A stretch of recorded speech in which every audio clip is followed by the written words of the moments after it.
and welcome to Kevin Hatley Photography. I've always believed that wildlife photography is the most difficult genre of photography there is. Why is that, you may ask? Well, it's quite simple really, as far as I'm concerned. We are just not in control of what's going on in front of our lenses. Our subject, wildlife, is in complete control, not us. The only thing that we've got control of is our camera. Wildlife will decide what they're going to do, when they're going to do it, how they're going to do it, and quite simply, we are not in control of those events. So I really believe that one of the greatest skills or pieces of knowledge that you must have as a wildlife photographer is to understand animal behaviour. In order to get close to wildlife, it's both challenging and exciting at the same time, and it requires a number of skills to be able to do that. Now, sitting in a hide and taking photographs, and I've done it plenty of times and I'll do it plenty of more times in the future, doesn't require a great deal of skill, because what you're doing is you're just sitting there and you're waiting for your subject to approach you. What we're going to cover in this video is how we as wildlife photographers out in the wildlife environment can get close to them. Their whole being is purely about survival. So what I want to do in this video is I want to talk about animal behaviour, what it is and how important it is to us as wildlife photographers. I'm going to talk about animal senses and how they see the world, they hear the world, and how we need an understanding of those senses to allow us to get closer to our subject. I'm going to talk about something which is known as the circle of fear. I've mentioned it a couple of times in some of my videos that I've done, but I want to go into it in a little bit more detail in this video because it's critical to understanding animal behaviour. I'm also going to cover what we as wildlife photographers should do within what's called a circle of fear and how we react at certain times in their environment, and I'll give you some top tips along the way. So let's go. All animals require 4 certain things in order them to survive out in the wild. Firstly, they need food. Food's paramount, just like us. They need food to survive, so they need a food source. So they're going to go out looking for that food source. They need water. Water is as critical to them as food is. So again, they need to find a water supply that they can use, which is often not near where they're feeding. So again, they're moving around. The next thing they need is shelter. Shelter from the elements, shelter from predators, including wildlife photographers. And the final thing is they need space. Space to be able to move around in the environment to find food, water, shelter. Those are the 4 things that they need to survive out in the wild. At all times during those survival principles, their senses are at their peak. And it's important that we understand, or it's important to understand within animal behaviour how animals use their senses. And different animals use their senses in different ways, and that's what we're going to look at next. Animal senses. By understanding an animal's senses, it's going to allow you to know how they operate and survive in the field. Animal senses are far, far, far superior to ours, and they've evolved over millennia. The need to survive, the basic instinct is all around how they go about using their senses. Generally, animal senses are no different to ours, but as I've said, they're far superior.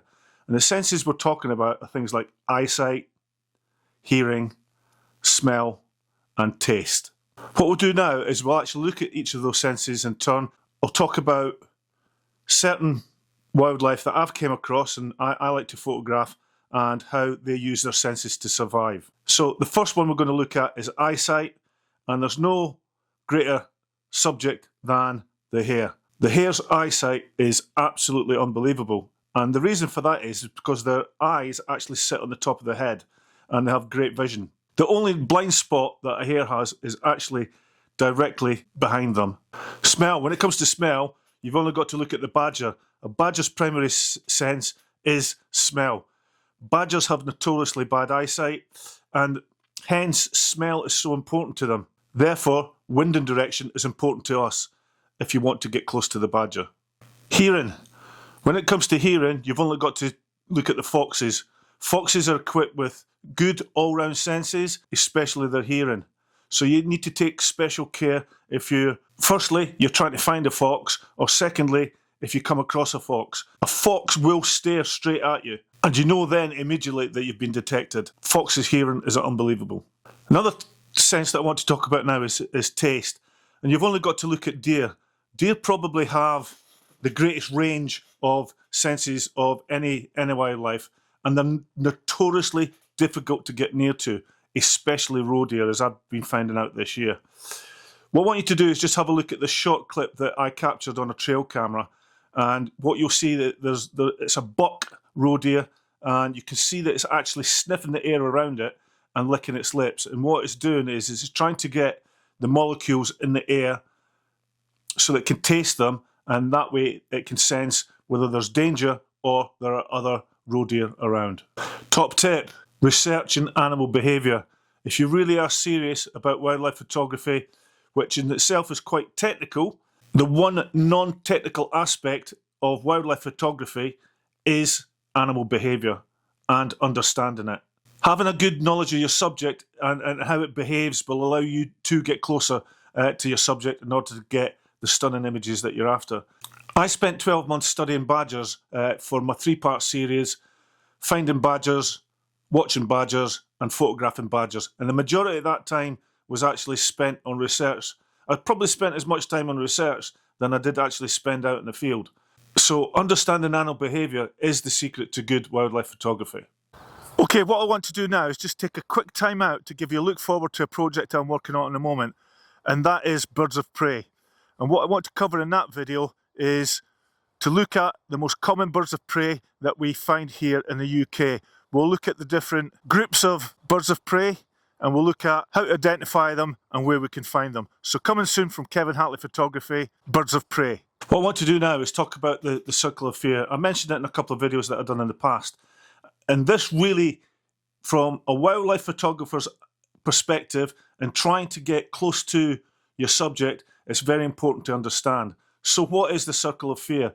Well, if we take a subject sitting in the middle of that circle, the circle of fear is the perceived invisible boundary around that subject where it feels comfortable to go about its daily business.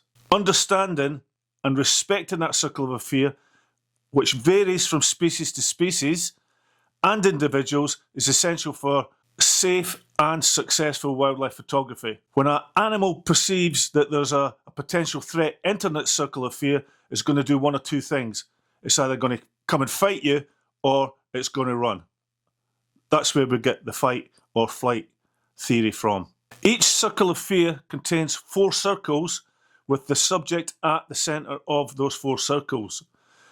A larger circle indicates a greater tolerance of proximity. A smaller circle indicates a more fearful and wary subject. Each of the circles actually represents a level of threat that the subject perceives is in front of them as they go about their daily routine. Now, let's look at the circle of fear in a little bit more detail, and what we'll do is we'll actually enter that circle, and what I want to do is use deer as an example. As I said previously, deer have probably the greatest range of senses. So the first circle we're going to look at is circle number 4. Now, in level 4 is where wildlife will go about their business as normal with little or no fear. So what we need to do is we need to be that little bit patient, and we need to observe them from a distance. So use your zoom and give them room. Top tip, final checks. At level 4, where the wildlife are going about their everyday survival, everything's completely normal, you've come across the wildlife, this is where you carry out your final checks before you move forward. And what I mean by final checks is simple things like checking where the direction of the sun is, direction of the wind. You want the wind coming into your face, ideally, so that it's carrying your scent away from the direction of the wildlife. And it's also the last time you're going to get your chance to set your camera settings. Now, believe you me, I've made that mistake many times. So I always, before I make my next move, is check my camera settings. And I had an encounter with a barn owl once, and it was not long after taking up wildlife and bird photography. Turned my camera on, came across a barn owl, My settings were the same settings from the day before. The shutter speed was far, far, far too slow, and took the shots, and I thought I had great images of a barn owl, and then when I looked at them, it was the shutter speed that let me down. So, final checks, top tip, make sure you check where the sun is, the wind direction, and carry out your camera settings. Level number 3 is all about your subject's level of awareness. What's going to be happening now is that the subject will have a level of awareness. It'll either have its head up, its ears up, sniffing the air, licking its lips, as we looked at in senses. But what's actually happening is that the subject is going about its normal business, but it does have a level of awareness. Top tip, cover. At level 3 is where we need to start slowing things down. Now's the time to start looking for cover, someplace where you can step into should the situation change and things then start to turn in favour of your subject. So, check for obstacles that are in your way and check for things underneath your feet like twigs, leaves, etc. So, top tip, level 3, start looking for cover and cover that you can get into. Level number 2 is where your subject's going to be shown a level of awareness. Now what they're going to be doing is they know that there's something there, and what they'll do is they will either make an alarm call, or they'll stop and they'll freeze and they'll look in your direction. You can be very assured that that subject has detected a threat in front of it. Now is the time to freeze and not move.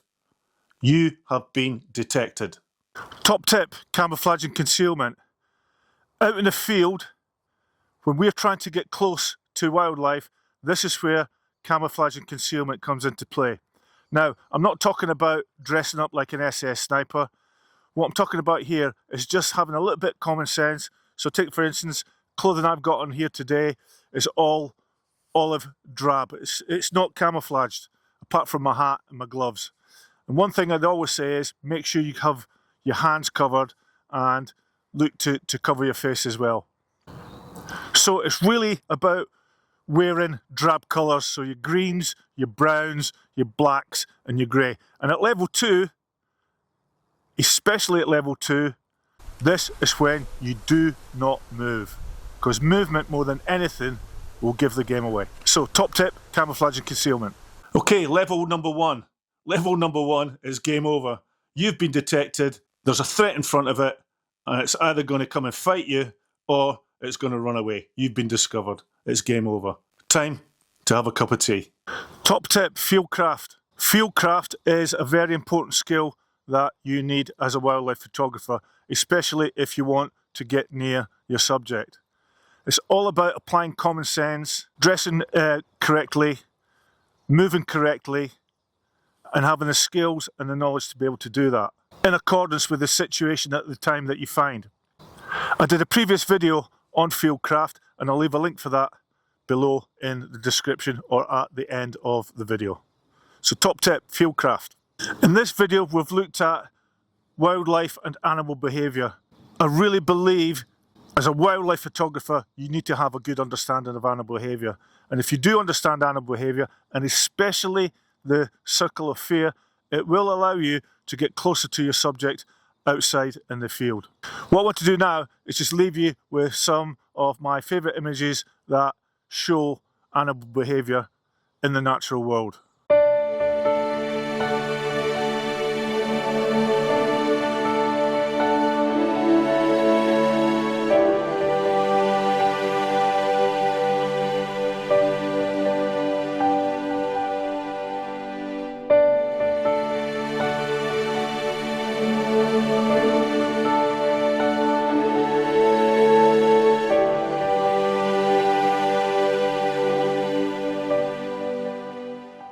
Okay, thanks for watching this edition of Kevin Hatley Photography and Animal Behaviour. All I would ask is that if you've liked it, could you hit the like button? Could I also ask you to subscribe to my channel, Kevin Hatley Photography. It's completely free, doesn't cost anything.